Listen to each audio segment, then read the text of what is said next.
Good afternoon, everyone, and welcome to Mountain Harmony Gardening. I'm Kristen, and today is part 2 of our 4-part fall series.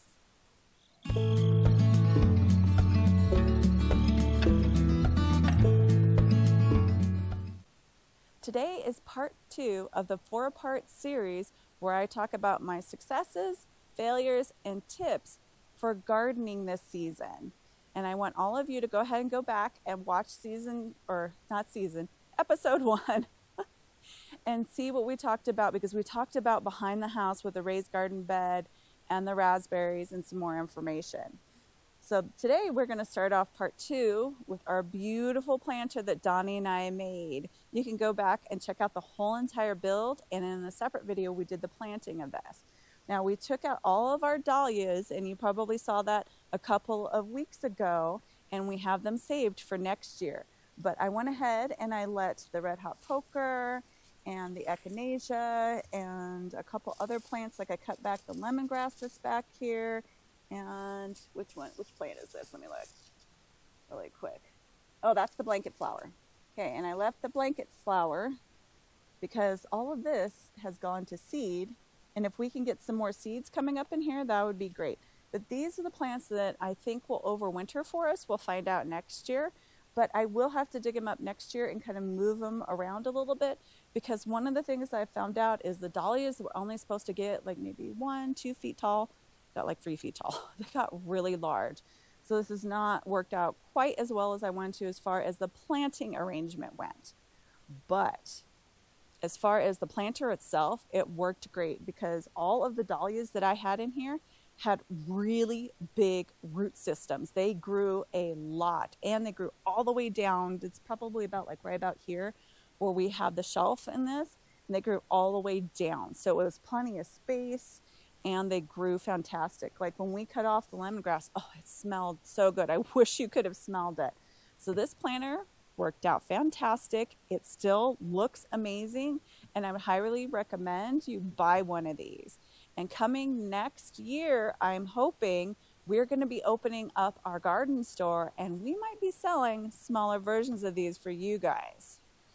Now, the other bed that we're going to talk about today is our long bed going all the way up to the pumpkins. So we'll start down here with our pear tree.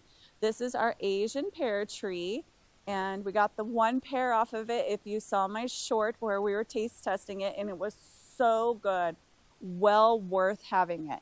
So this is the perennialized side of the garden. I don't put anything in this part of the garden other than what comes up, which is mostly parsley, and Patsy loves it. We dried a whole bunch for her this year, so that she has dried parsley over the winter time. She could actually still eat some of this because it's perfectly fine. And then we also left like our Swiss chard. There are some chives in here. I left some of the marigolds because they're going to seed. Some of the nasturtiums are kind of mixed in here because they have gone to seed too. So this part of the garden won't change next year, but the rest of this will change. So what I am thinking next year is, normally we have our peppers behind the house, and they did fine this year, except for I need to buy new seeds, and they are getting kind of old and they didn't do great. We had to buy peppers, but I'm going to buy some new seeds from Baker Creek, where I normally get my seeds from, and we're going to put them in the pockets. You can see right here that I have 1 pepper that I tried out. It was really late in the season, but they did well. I got peppers off of all 3 of the plants that I had in the little pockets in the cinder blocks this year, and they did fantastic. So what we're going to do next year is we're going to be planting quite a few of the peppers inside all of the pockets. And you're probably wondering, well, what are you going to do with this part of the bed? Well, this part of the bed I am still not 100% sure of. It's kind of up in the air. I am either going to put the beets and the carrots and the radishes and all of those root type of crops in this area.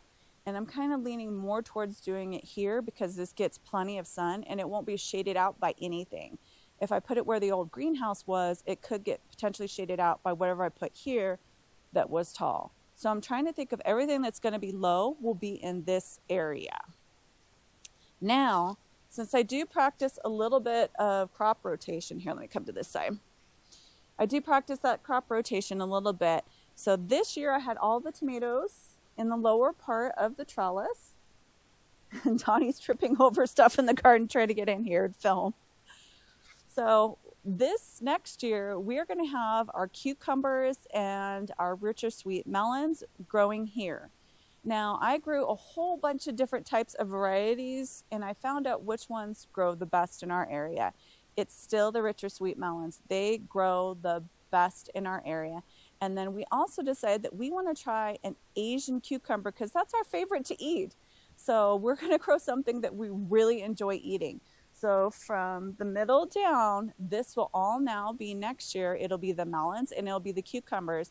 And we're only going to grow 2 varieties this next year.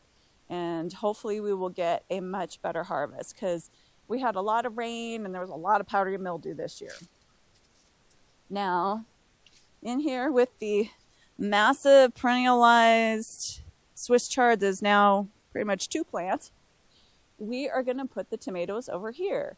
And I rotate every single year back and forth between the 2. It's usually one of the ones that need a trellis. So we are going to be putting in the tomatoes.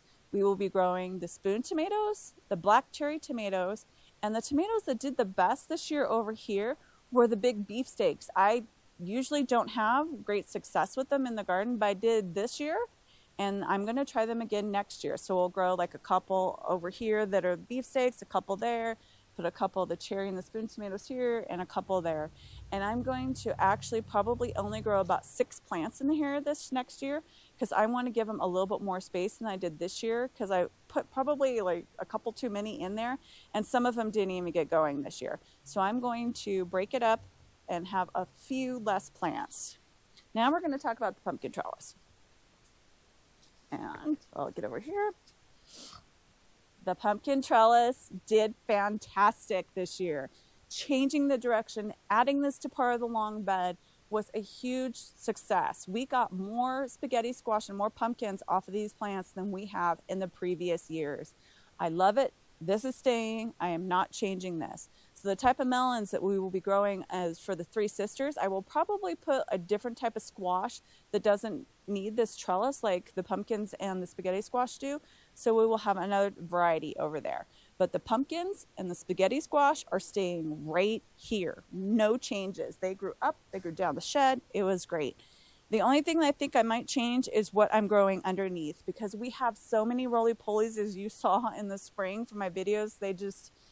I know they're decomposers, but they're eating my plants. And when they start to become eating my plants, then they become a problem. So I'm probably going to grow something else under here, maybe some herbs, put in some more nasturtiums because the nasturtiums were beautiful this year in the fall. I'll plant those probably more towards the fall than I will the spring this year, but that worked out really well. The one thing back here, I didn't grow anything back here, and it was probably a good idea because the plants totally took over. So that's what we're going to do there. When we do want to figure out something with the water barrel, we didn't actually use it hardly at all this year, but we need to put it up on a stand and elevate it. So we'll probably be doing something different next year with that. Right now, it's storage for the hoses. Cleaning out my tool shed and minimalizing it. Huge difference. It is wonderful. I do not have any issues with like not finding my Oyas. This year I'll find them because I can see them. So I'd highly recommend you going back and watching that video on minimalizing your tool shed because it really has worked out. I haven't missed any of the tools that I got rid of, and now I can find everything. It was so easy in a couple videos ago when we were cleaning up to get out the tools, clean up, put them back, clean them up, and now it's ready for spring. So I think that pretty much concludes this area of the garden. We are going to be making some changes, but the structures and the garden itself, I think, worked out really well this year. One change we may make, but I don't think we really need to, is if you ever want to try this method too, of putting the cinder blocks around, you could, if you're on a slope like us, raise them up to like this level here where we kind of like it steps down. We might change that, but honestly, it worked out really well the way that it was.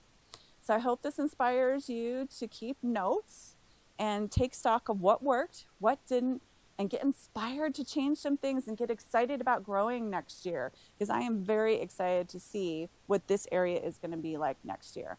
So thanks for watching, everyone. Please don't forget to like, subscribe, share, and comment. Happy gardening, everyone.